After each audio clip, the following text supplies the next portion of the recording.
दोस्तों, railway technician भर्ती 2024 notice जारी हो गया है। तो चलिए फटाफट आप सभी ऑफिशियल नोटिस देखिए। सबसे मेन ये है दोस्तों कि फॉर्म भरने के लिए योग्यता क्या है, आप में से कौन कौन इस फॉर्म को फिलअप कर सकते हैं, 12वीं पास पर कितना इसमें पोस्ट होता है, सभी चीज़ों के बारे में आप सभी को बताने वाले। देखिए, टेक्नीशियन की जो भर्ती है ये 12वीं पास पर भी होता है। सिलेबस, चयन प्रक्रिया, संपूर्ण जानकारी इस वीडियो में आप लोगों को देने वाले हैं। तो चलिए फटाफट आप सभी, सबसे पहले आरआरबी का ऑफिशियल वेबसाइट ये देखिएगा। आरआरबी भोपाल का ऑफिशियल वेबसाइट है और यहाँ पर आप सभी को देखिएगा, हमेशा हम आप लोगों को ऑथेंटिक जानकारी देते हैं।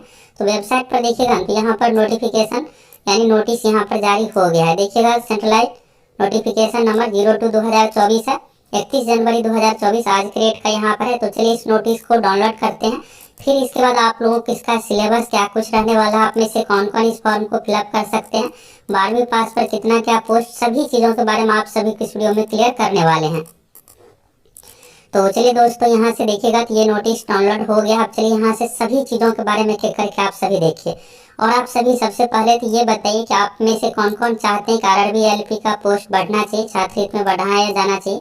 क्योंकि देखिए, सीट अधिक होता है तो फिर उस अनुसार सिलेक्शन भी अधिक स्टूडेंट का होता है। तो आप सभी कमेंट कीजिए आप में से कौन कौन चाहते हैं। तो चलिए यहाँ से देखिए, तो यहाँ पर देखिए गवर्नमेंट ऑफ इंडिया यानी भारत सरकार, मिनिस्ट्री ऑफ रेलवे, रेल मंत्रालय, रेलवे रिक्रूटमेंट बोर्ड, ये रेलवे रिक्रूटमेंट बोर्ड की ओर से जारी किया गया। यानी एग्जाम ये सब जो प्रक्रिया है ना आरआरबी की ओर से ली जाएगी, इसलिए यहाँ पर लिखा हुआ है। यहाँ पर देखिए, ये देखिएगा 2024 साल का, यानी देखिए कई सालों के बाद ये सब भर्ती प्रक्रिया शुरू हुई है। तो यहाँ पर नोटिफिकेशन नंबर जो है ना 02/2024 है। और ये देखिएगा तो साल 2024 का ना ये दूसरा नंबर का वैकेंसी हुआ, इसलिए 2 लिखा हुआ है। Recruitment of technician tentative timelines. तो यहाँ पर देखिए, पहले क्या होता था ना कि एएलपी वाला साथ में दिया जाता था और टेक्नीशियन दोनों कंबाइंड करके दिया जाता था, और एग्जाम भी सब कुछ यहाँ पर कंबाइंड ही लिया जाता था। इस बार क्या है कि अलग अलग दिया जा रहा है। तो टेंटेटिव नंबर ऑफ वैकेंसी देखिएगा तो अबाउट 9000। तो यहाँ पे ये जो सीट रहने वाला है ना अप्रॉक्स 9000 रहने वाला है, ये थोड़ा घट बढ़ भी सकता है। ये देखिएगा टेंटेटिव है। तो यहाँ पर अगला देखिए, publication notification in employment news यानी रोजगार समाचार। देखिए, ये जो एलपी वाला भी नोटिफिकेशन जो जारी हुआ था ना, देखिए तो सबसे पहले रोजगार समाचार 2-4 दिन पहले ही हुआ था। फिर हम आप लोगों को जानकारी दिए थे कि इतने पदों पर वैकेंसी है। यहाँ पर फरवरी 2024 में देखिए, यहाँ पर अलग अलग फॉर्म निकाला जा रहा है। तो यहाँ पर देखिए ना, तो मेन ये है कि देखिए अभी क्या हो रहा है कि एएलपी पोस्ट के लिए फॉर्म फिलअप हो रहा है। एएलपी में देखिएगा जनवरी महीने से फॉर्म भराना शुरू हुआ है और फिर फरवरी लास्ट डेट इसका है। तो जैसे एएलपी वाला कंप्लीट होगा इसके बाद ये भी शुरू हो जाएगा। क्योंकि देखिए एक साथ लाखों में, यहाँ पर लाखों में नहीं कहिए, करोड़ों में कहिए, तो करोड़ों अभ्यर्थी फॉर्म भरते हैं। तो इसलिए यहाँ पर वेबसाइट ये सब सही तरीके से काम ना करने के कारण से यहाँ पर एक खत्म होगा, फिर इसके बाद तुरंत शुरू किया जाएगा। इसलिए यहाँ पर फरवरी लिखा हुआ नोटिफिकेशन जारी होगा। और सबमिशन ऑफ ऑनलाइन एप्लीकेशन यानी मार्च अप्रैल 2024 में। तो मार्च शुरू में ही फॉर्म भराना शुरू हो जाएगा, जैसे ही एलपी वाला कंप्लीट होगा। फिर इसके बाद एलपी में हो सकता है कुछ यहाँ पर लास्ट में डेट ये सभी बढ़ाया जाए, अगर अभ्यर्थियों को दिक्कत होगा फॉर्म भरने में। तो मार्च अप्रैल यानी 1 महीने का फॉर्म भरने का समय मिलेगा। इसके बाद है सीबीटी एग्जाम। तो देखिए यहाँ पर computer based test CBT tentative यहाँ पर शेड्यूल जो दिया हुआ है अक्टूबर से लेकर के दिसंबर 2024 के बीच में, यानी सीबीटी एग्जाम आपको देना है। इसके बाद देखिएगा short list for document verification will be release in February 2025। तो दिसंबर में सीबीटी एग्जाम होने के बाद रेलवे का ये टारगेट है कि इसको जल्द से जल्द कंप्लीट किया जाए, यानी 1 साल में। तो फरवरी 2024-25 में कंप्लीट किया जाएगा। अब ये देखिए आने वाले टाइम में ही पता चलेगा कितना समय लगता है। और अगर सही सब कुछ यहाँ पर हो तो छात्र के लिए बेहतर ही है कि 1 साल में भर्ती प्रक्रिया कंप्लीट होने पर सभी को जॉब मिल जाएगा। इसके बाद देखिएगा सेंट्रलाइज एम्प्लॉयमेंट नोटिस जो है next cycle recruitment post of technician is provisionally plan for issue in April 2025। यानी देखिए यहाँ पर ये भी लिख दिया है नोट में कि अगले साल 2025 के लिए हम लोग प्लान कर रहे हैं अप्रैल में नोटिफिकेशन जारी करने का। जिस तरह से इस पर मार्च में फॉर्म फिलअप हो रहा है, तो 2025 में भी हम नोटिफिकेशन देंगे। और देखिएगा आरआरबी का यहाँ पर ये साफ साफ कहना है कि यहाँ पर ये ईयरली वैकेंसी यानी हम हर साल जिस तरह से अन्य भर्ती प्रक्रिया एसएससी ये सब होता है, इस तरह से हम हर साल निकालेंगे। इस पर आपकी क्या राय है, आप अपनी राय कमेंट करके बताइए। ये तो दोस्तों शॉर्ट नोटिस हो गया, आप देख लिए। अब यहाँ से ये है कि टेक्नीशियन पोस्ट के लिए आखिर क्वालिफिकेशन क्या होता है। तो चलिए इसके लिए हम आप लोगों के लिए पिछला जो टेक्नीशियन वाला जो भर्ती था उसका चलिए आप सभी को नोटिफिकेशन दिखाते हैं, फिर आपको क्लियर हो जाएगा। ये देखिएगा, तो पिछली बार क्या हुआ था कि यहाँ पर ALP assistant loco pilot technician का एक साथ दिया गया था 2018 में वैकेंसी। इस बार देखिएगा तो 2018 में 18 था, लेकिन इस बार देखिएगा एएलपी वाला में टर्म कंडीशन में यहाँ पर ये है एज लिमिट में 18 से 30 है, तो टेक्नीशियन वाले में भी यही देखने को मिलेगा। साथ में देखिएगा 3 साल एज रिलैक्सेशन भी यानी छूट भी दिया गया, तो उसी अनुसार इसमें भी आपको देखने को मिलेगा।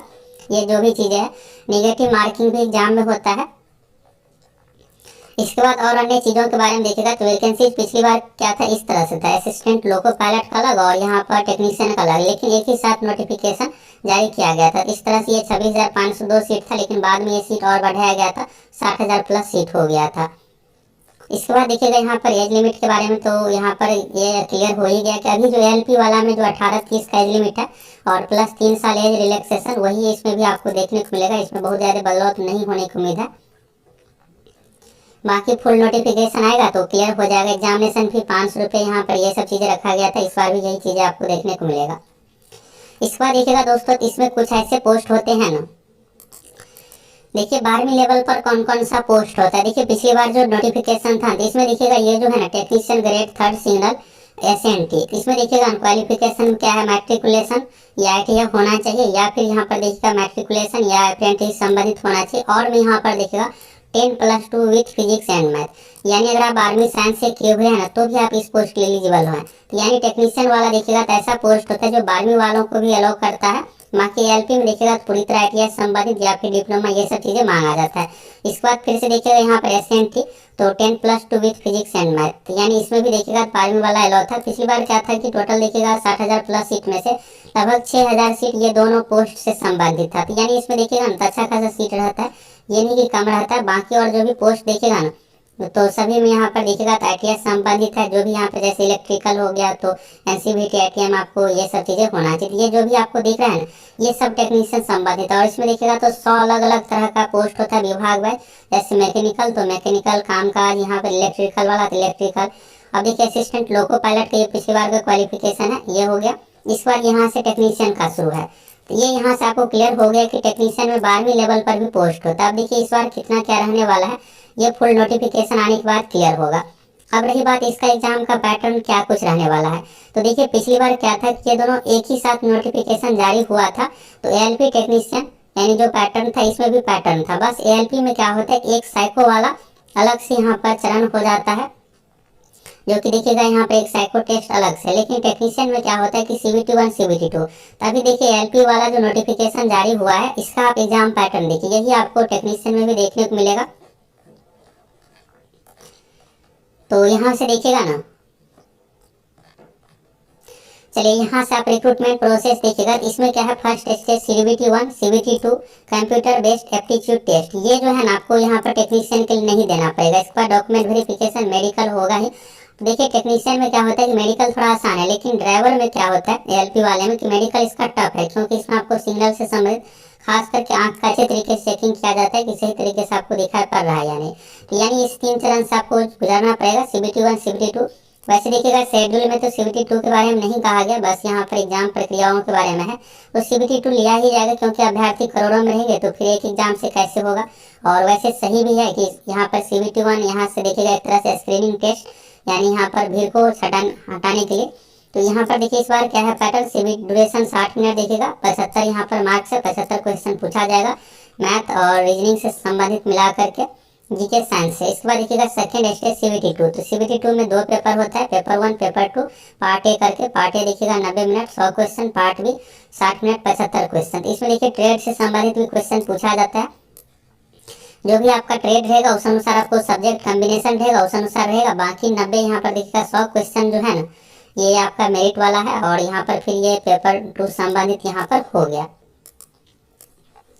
अब देखिए मेरिट, तो देखिए पेपर 2 जो होता है ना, जो कि आपका यहाँ पर ट्रेड से संबंधित सब्जेक्ट है, ये सिर्फ क्वालिफाई होता है, जिसमें आपको बस 35% मार्क्स लाना है।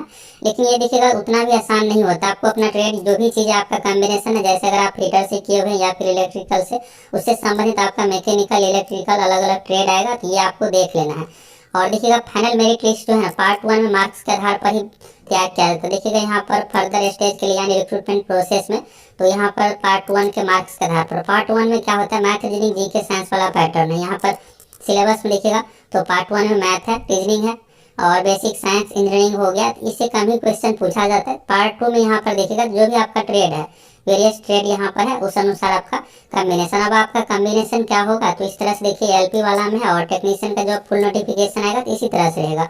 तो ये मैकेनिकल हो गया, फिटर, मैकेनिक संबंधित, इलेक्ट्रीशियन संबंधित जो है उसका इलेक्ट्रिकल इंजीनियरिंग से संबंधित क्वेश्चन ये सब पूछा जाएगा। साइको टेस्ट इसमें नहीं लिया जाएगा। तो यहाँ से आपको ये क्लियर हो गया।